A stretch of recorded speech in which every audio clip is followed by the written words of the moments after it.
With me, there was none. With him, he's right on tape, and you don't want to cover it. You should be ashamed of yourselves. The press should be ashamed of themselves. But Biden shipped away our jobs, threw open our borders, and sent our youth to fight in these crazy, endless wars. And it's one of the reasons the military, I'm not saying the military is in love with me, the soldiers are.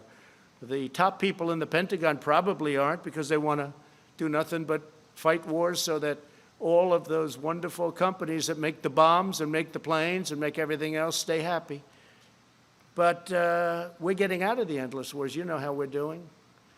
We defeated 100% of the ISIS caliphate, 100%. When I came in, it was a mess. It was all over. They have it in a certain color, all ISIS. A year later, I said, where is it? It's all gone, sir. Because of you, it's all gone. Because of my philosophy, but it's all gone. I said, that's good. Let's bring our soldiers back home. Some people don't like to come home. Some people like to continue to spend money. One cold-hearted globalist betrayal after another, and that's what it was. Biden supported NAFTA. He supported China's entry into the World Trade Organization. Two disasters, the most disastrous trade deals in history, both of them. I can't tell you which was worse. They were both terrible. And as you know, I ended it, and I ended NAFTA. And we're looking at the World Trade Organization. They've become much better, I will say that. World Health I got out of because we're spending $500 million. China was spending $38 million, and China controlled it. But World Trade, we're looking at it. They've been very nice to us lately, I will say that, amazingly. We never used to win anything at the World Trade. We'd lose every case. Now all of a sudden we're winning a lot of cases. We just won $7 billion as a case. And they're talking to us much differently than they used to. Because if they don't shape up, we're going to ship out, that's all. We're not treated fairly.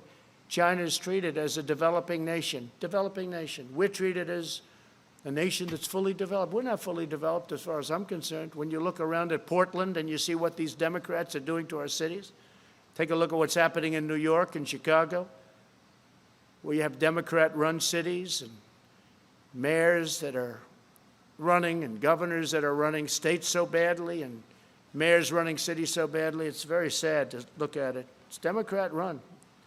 Every one of them that I see.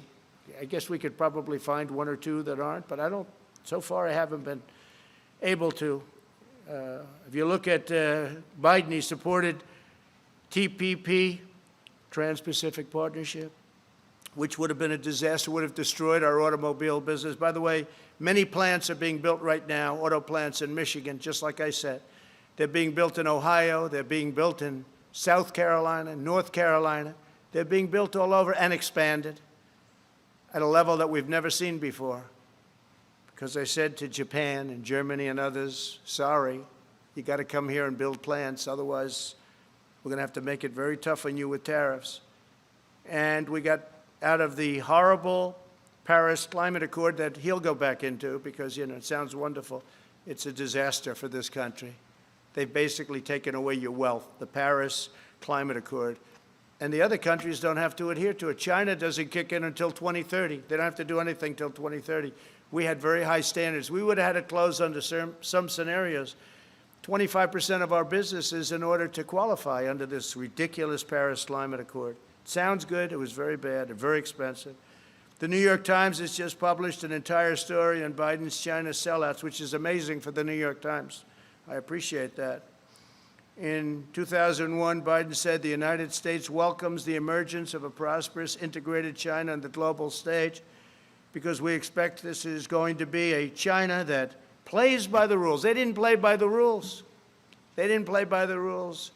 The World Trade Organization, one of the reasons it's so bad is that China didn't play by the rules. We did.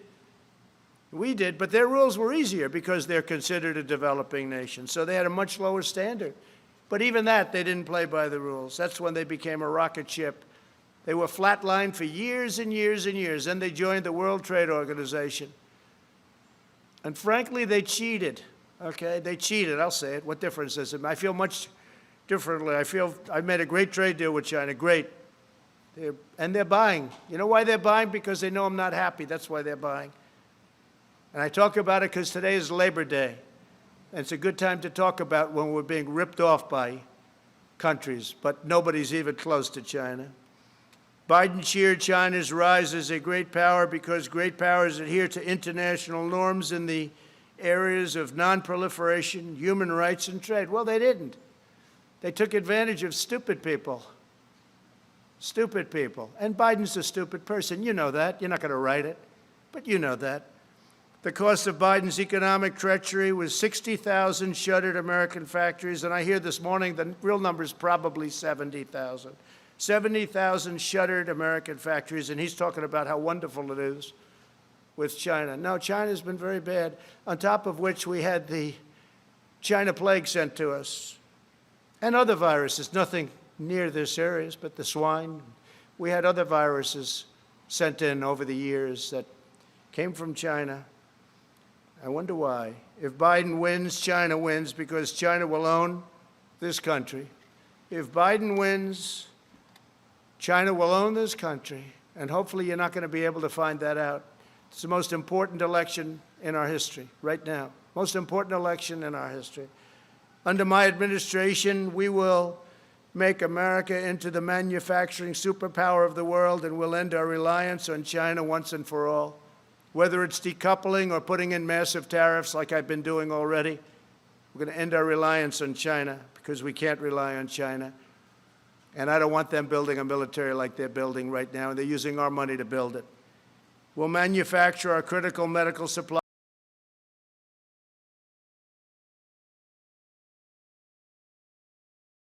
Good morning. Power of the world, and we'll end our